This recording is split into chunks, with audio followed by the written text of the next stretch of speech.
All right. Welcome back, sort of, from spring break.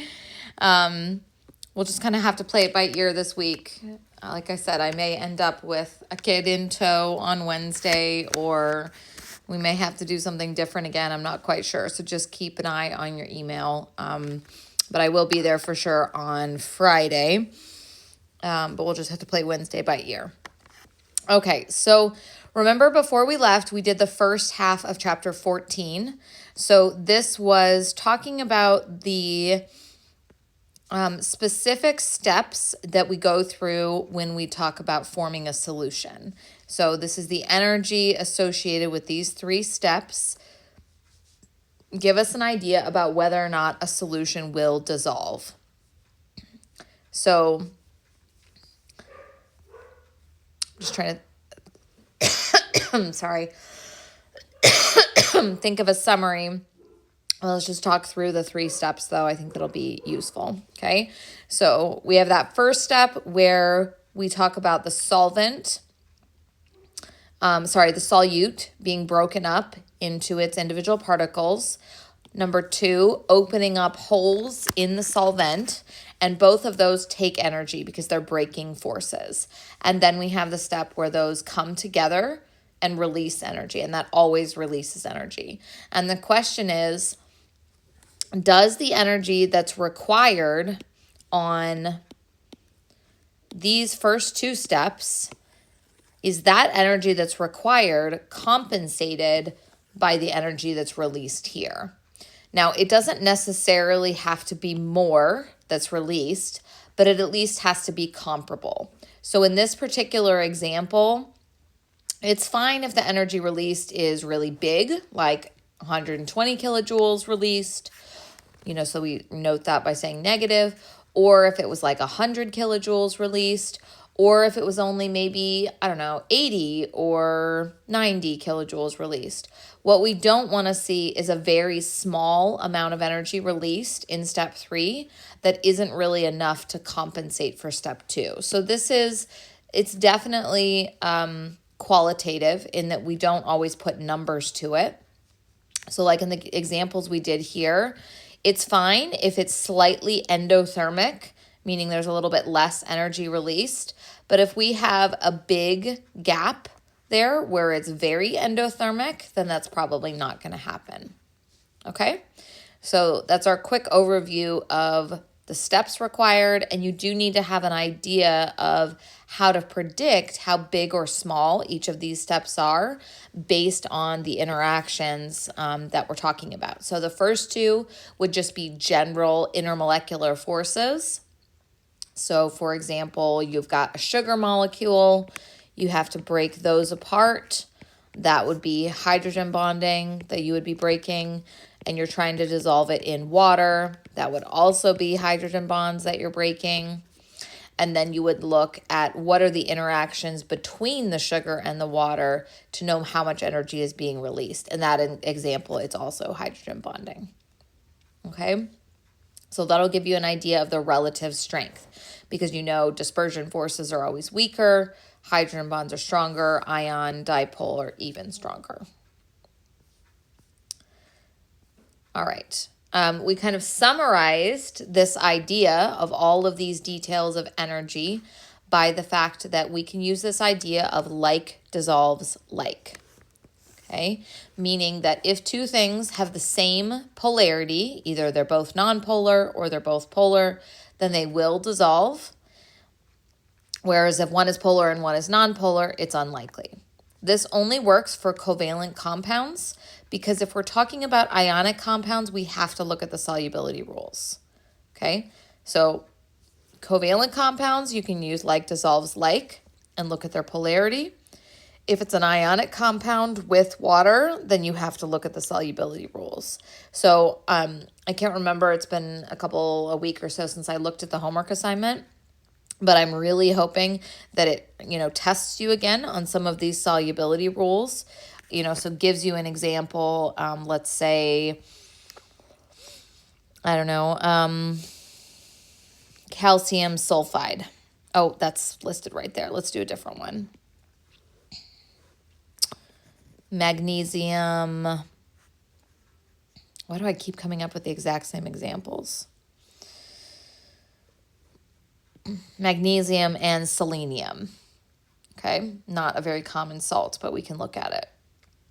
So when I look through this list, there is absolutely nothing about magnesium and nothing about selenium. So this tells me that this compound is insoluble. So for whatever reason, the interactions there are not going to be energetically favorable for this to dissolve in water. So this would just stay as a solid. So if you need to go back and review this, this is in chapter, I think it's 5. Yes, that's chapter 5. So if you want to go back and review the solubility rules, you can do that. Okay, so covalent compounds, look at like dissolves like. Ionic compounds in water, we look at solubility rules. And then we can go even more specific with those ionic compounds by looking at charts like this. So not only do we know, are they going to dissolve, but how much will they dissolve at a given temperature with a given amount. So in these examples, we're given compounds that are all considered soluble according to the solubility rules. All those potassium compounds, potassium, sodium, lithium, ammonium, those are all soluble no matter what the anion is. So all of these will dissolve in water. The question is just how much will they dissolve? So let's, as a review, we're going to go through, sorry, I'm just checking where we are at. We're going to go through these questions to do this in a little bit more detail because we did a couple like simple, straightforward calculations. If you look in your notes, we did something like this. It was slightly different in different classes, but we looked at how much will dissolve at a given temperature, or will it be dissolved? So now let's go through and do this one in detail. Okay, so the question says we've got this many grams of potassium nitrate, this many grams of potassium sulfate, and it's added to 130 grams of water. Okay, so the first thing to notice is that this table is only for 100 grams of water. So these values that are listed are grams per 100 grams. Okay, so we need to change this concentration, 25.5 in 130, we need to change that to 100 grams of water. So the way that we do this is really similar to how we would approach any dimensional analysis problem, like conversion factors, but we're going to make sure that we have 100 grams of water, and we want to know what is this number that we should look at here to find our answer. Because the first question says, will potassium nitrate be fully dissolved, partially dissolved, or not dissolved at all at 60 degrees C? So we need to go to 60 degrees C, and we need to go to the solid amount that corresponds to this question. Well, the problem is that solid amount is for 100 grams, and this one is for 130. So we need to figure out how many grams are in 100 grams of water. So I just said how we're going to do the question. How many grams of the salt are in 100 grams of water? Okay, amount that we're trying to get to, amount that we're starting with, and now we need a conversion factor. Well, this is our conversion factor, 25.5 grams in 130 grams of water. This is not usually how they're written, but it's fine to use this like a conversion factor because we're trying to get rid of grams of water and we're trying to get to grams of potassium nitrate. And so I'm just going to put in those numbers that are given in the question, 25.5 grams per 130 grams. Okay, so that is going to tell me the amount of potassium nitrate that's in 100 grams rather than 130 of water. So I get this to be 19.6 grams of potassium nitrate. So now I'm going to go up to my table. We're looking at potassium nitrate. Probably didn't even need to do a calculation for this one, but that's fine. 60 grams and 19.3 or 19.6. So it's like somewhere up here, okay? Well, this line is like crazy high. If we extended this, all the way up to where the 60 is, it would dissolve a whole ton of potassium nitrate. So yes, this will be fully dissolved.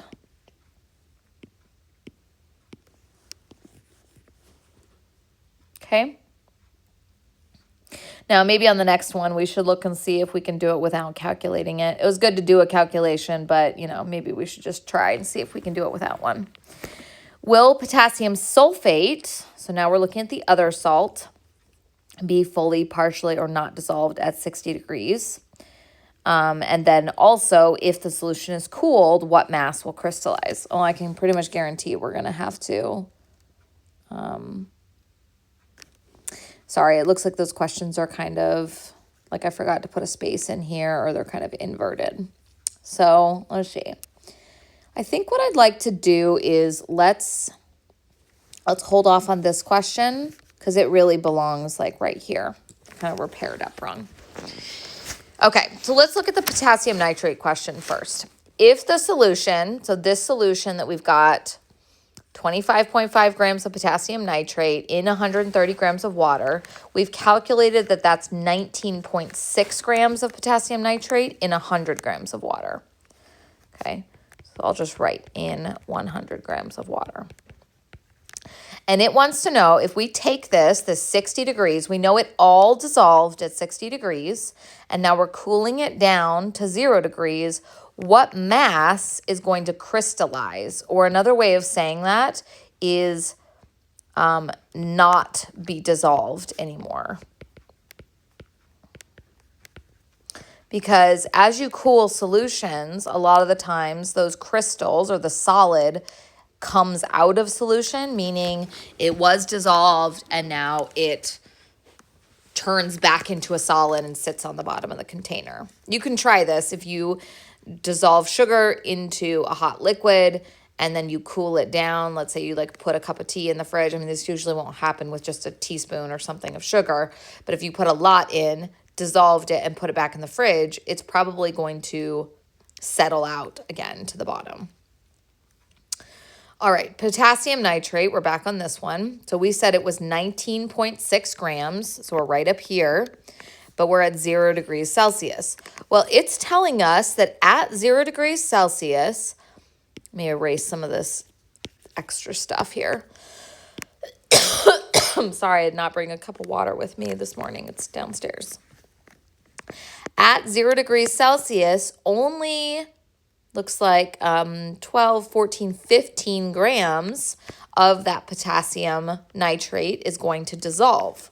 So anything above that 15 grams is going to come out of solution or crystallize when we cool it down to that 0 degrees. So in this instance, all we have to do is take that 19.6 and subtract off the 15 grams. So this was what was already in the solution. This is what will stay in the water. And that 4.6 grams is what's going to crystallize. Now, this is one more step with this. And I would not ask you this complicated of a question on the test. I would maybe substitute this for 100 grams and do that. But leaving it at 130 makes you have to do so many different calculations. So I wouldn't do that. So this is actually 4.6 grams will crystallize per 100 grams of water. And remember, we have 130 grams. So if we multiply this by the 130 grams of water, that should tell us the actual number of grams of potassium nitrate from this 25. Because we didn't actually have 19.6, we had 25. I know that's probably a little bit confusing. What we're doing is basically reversing this calculation up here to get the actual amount, not the per 100 grams. So I'm going to take 4.6, divide by 100, and then multiply by 130. So the actual amount is 5.98. Okay? So at 60 degrees Celsius, we dissolved all 25.5 grams of potassium nitrate in 130 grams of water. When we cooled the sample down to 0 degrees Celsius, we then had 5.98 grams that crystallized out of the solution, and then the rest of this 25 grams remained dissolved. Okay. All right. Do I want to do another example of this with the potassium sulfate? I think I'm going to wait and use that as a warm-up question when we are back together. So we'll save this one, and that one, because doing a little bit more calculations that we're going to do today might make that a little bit easier. Okay? All right. So don't forget, we also did solubility for gases, because gases get less soluble as you increase the temperature. Salts, almost all of them get more soluble. You can see there's this one unusual one, the lithium sulfate, that actually decreases its solubility as the temperature increases, but that's unusual. Most of the time, as the temperature increases, the solubility of a solid salt is going to increase. With gases, it's opposite. So as you increase the temperature, more and more of that gas bubbles out of the solution. Okay, so we did calculations with that. As a review, we'll do this one. A solution is saturated in both nitrogen gas and potassium bromide at 75 degrees. So remember, saturated means it's dissolved all that it can. It can't hold any more at that temperature. When the solution is cooled, what is most likely to happen? Okay, so we're bringing the temperature down. So before we even look at the questions, the options, let's just think about each of these. If we bring the temperature down, we should be able to hold less of this potassium bromide, because salts like potassium bromide are less soluble the colder the temperature is. So probably some of that's going to crystallize and come out of the solution. The nitrogen gas, we actually, as we cool it down, so as we cool it, we hold less potassium bromide. As we cool it, we would be able to hold more nitrogen. So it's not that more nitrogen is going to dissolve. It's just that it's now longer unsaturated when we lower that temperature, meaning it could hold more. Okay, so let's look at the options. Some nitrogen gas bubbles out of solution. No, that would only happen if we increased the temperature. Some potassium bromide precipitates out of solution. Yes. Another word for this is crystallizes. Yeah, that's what's going to happen. If we decrease the temperature, we're going to get some of that salt coming out. Nope, these are opposite. We're saying it would only bubble out if the temperature went up, and precipitation would go if the temperature goes down. So those are opposite. That is not true. And no, nothing happens is not true either, because we know some potassium bromide is going to precipitate out.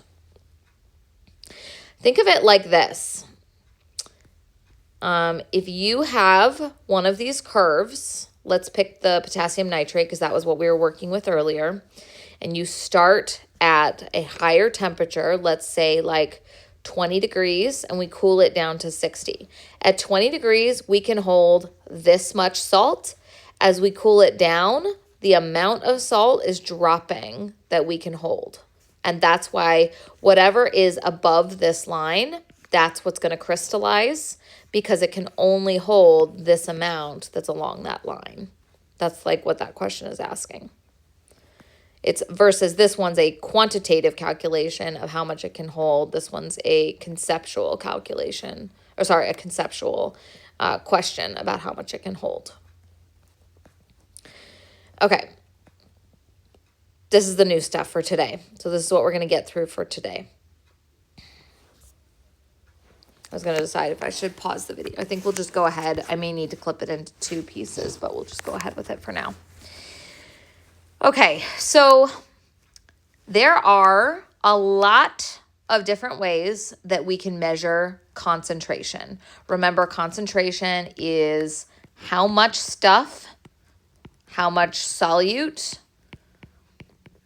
in a given solution, and that sometimes is measured in the total amount of solution, or sometimes it's measured in the amount of solvent. Okay, but it's how much stuff we can dissolve. Now, we have only ever talked about this one, molarity. There are lots and lots of other ways to talk about how much stuff can be in a certain amount of solution. So ones that you might be familiar with, parts per million and parts per billion. This is used really frequently in water and air pollution. Okay, so that's when that one is very useful. Let's see, I was looking for volume. Yep, parts by volume, or volume percent is another way to say that. This is often used on household chemicals. So cleaning solutions, or even like personal hygiene products, toothpaste, I don't know, deodorant. Like when they give a percentage, they're typically giving it as a volume percent. Sometimes it's a mass percent. So these ones say by mass. That would be grams over grams. This one is like milliliters over milliliters. Okay. We'll get into these details in a second. Recognize though, maybe I'll use different colors here. All of these are related because they're all by mass. They're all grams over grams. The only difference is there's a multiplicative factor here. So parts by mass is just grams of solute over grams of the total solution. If it's a percent, you multiply it by 100. If it's parts per million, you multiply it by a million. If it's parts per billion, you multiply it by a billion. Okay, and the reason why you do that is because often, like when we're talking about pollution, it's very, very small amounts. So if we didn't multiply it by that factor, it would be like 0.000002. Okay, so we put it in terms of parts per million or parts per billion to get an idea of how put it more on an easier scale. Just say like 2 or 20 or 200 rather than adding all those zeros. Okay, but these are all related because they're mass. You can actually do the same thing with volume as well. You could just have milliliters per milliliter. You could have volume percent, which would be milliliter over milliliter times 100, or you could have it times million or times billion. So you can use both mass and volume percents, or parts by mass or parts by volume, and you can turn that into any of these multiplicative factors. So just keep that in mind, and we'll do some problems with it. The others, I said I was going to color code these, and I didn't. Okay, so we're going to leave these in blue, the volume in blue, the mass ones in red. In green, I'm going to put the mole ones.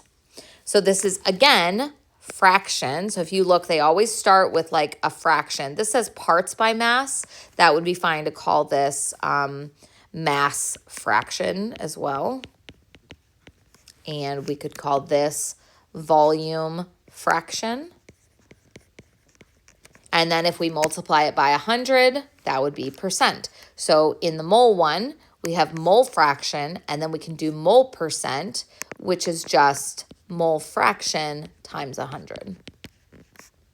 Right? This is just like if you were taking a test and you got an 86%, you actually got a fraction. You got 0.86 is the fraction that you got correct on the test.